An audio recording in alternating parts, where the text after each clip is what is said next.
ಇಲ್ಲಿ ತನಕ ಇಡೀ ರಾಜ್ಯದಲ್ಲಿ ಬಿರು ಬೇಸಿಗೆಯಿಂದ ಬೆಂದು ಹೋಗ್ತಾ ಇದ್ವಿ ಎಲ್ಲರೂ ಕೂಡ. ಈಗ ಮಳೆಗಾಲ ಆರಂಭ ಆಗ್ತಾ ಇದೆ, ಬಿಸಿಲು ಮುಗಿತಾ ಇದ್ದಂತೆ ಚಾಮರಾಜನಗರಕ್ಕೆ ಹೋಗೋಣ. ಇಲ್ಲೂ ಕೂಡ ಧಾರಾಕಾರ ಮಳೆಯಿಂದ ಖುಷಿ ಅನ್ನೋದಕ್ಕಿಂತ ಅವಾಂತರಗಳೇ ಜಾಸ್ತಿ ಆಗಿದೆ.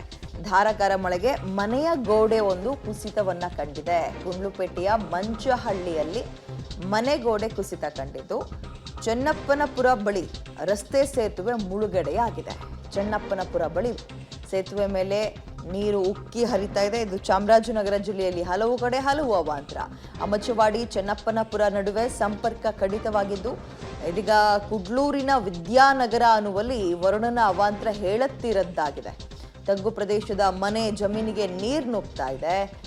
ಇದೀಗ ರೈತರಿಗೆ, ಊರಿನ ಜನರಿಗೆ ಕಷ್ಟವಾಗ್ತಾ ಇದೆ. ಅಮಚವಾಡಿ ರಸ್ತೆಯ ಹೆಬ್ಬಾಳ ಸಂಪೂರ್ಣ ಮುಳುಗಡೆಯಾಗಿದೆ. ಅಂದರೆ ಆ ಭಾಗದ ರೈತರಿಗೆ ಗೊತ್ತಿರುತ್ತೆ, ಅಂದರೆ ಆ ಭಾಗದ ಜನರಿಗೆ ಗೊತ್ತಿರುತ್ತೆ, ಪ್ರತಿನಿತ್ಯ ಸೇತುವೆ ಮೇಲೆ ಓಡಾಡುವಂಥವ್ರಿಗೆ ಈ ಸೇತುವೆ ಎಷ್ಟು ಅಗತ್ಯ ಇತ್ತು ಅಂತ. ಬಟ್ ನೀರು ಇದೀಗ ರಭಸವಾಗಿ ನುಗ್ತಾ ಇರೋದ್ರಿಂದ ಯಾರು ಕೂಡ ಅಲ್ಲಿ ಓಡಾಡೋಕ್ಕಾಗಲ್ಲ. ಅಲ್ಲಿ ನೋಡಿ, ಇಲ್ಲಿ ಇದು ಯಾವುದೋ ನೀವು ಕೆರೆ ನೋಡ್ತಾ ಇಲ್ಲ, ನದಿ ನೋಡ್ತಾ ಇಲ್ಲ, ಪ್ರತಿನಿತ್ಯ ಜನ ಓಡಾಡ್ತಾ ಇದ್ದಂತಹ ರಸ್ತೆ ಮೇಲೆ ಈ ಪ್ರಮಾಣದಲ್ಲಿ ನೀರು ಹರಿತಾ ಇದೆ.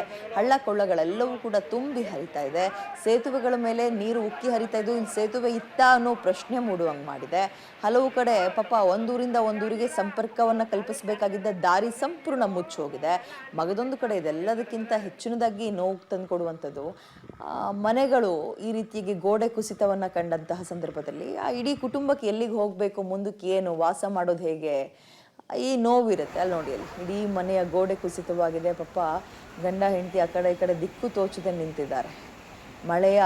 ಹೆಚ್ಚಿನ ಮಳೆಯ ಪರಿಣಾಮ, ಮಳೆ ಬಂದರೂ ಕಷ್ಟ, ಬರಲಿಲ್ಲ ಅಂದರೂ ಕಷ್ಟ, ಎಲ್ಲವೂ ಕೂಡ ನಿಯಮಿತವಾಗಿರಬೇಕು.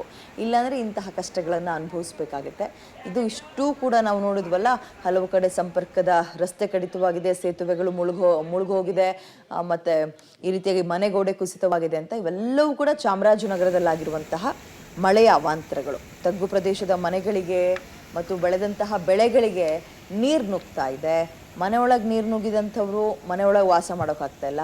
ಸಾಲ ಸೋಲ ಮಾಡಿ ಬೀಜ ಬಿತ್ತನೆ ಮಾಡಿ ಇನ್ನೇನು ಫಸಲು ಕೈಗೆ ಬರಬೇಕು ಅನ್ನೋಷ್ಟೊತ್ತಿಗೆ ಬೆಳೆಗಳು ನೀರು ಪಾಲಾಗ್ತಾ ಇದೆ, ನೀರಿನಲ್ಲಿ ಕೊಚ್ಚಿ ಹೋಗ್ತಾ ಇದೆ. ರೈತರು ತಲೆ ಮೇಲೆ ಕೈ ಹೊತ್ಕೊಂಡು ಕೂತ್ಕೊಳ್ಳೋ ಪರಿಸ್ಥಿತಿ ಸದ್ಯ ಬಂದಿರುವಂಥದ್ದನ್ನು ಗಮನಿಸ್ತಾ ಇದ್ದೀವಿ.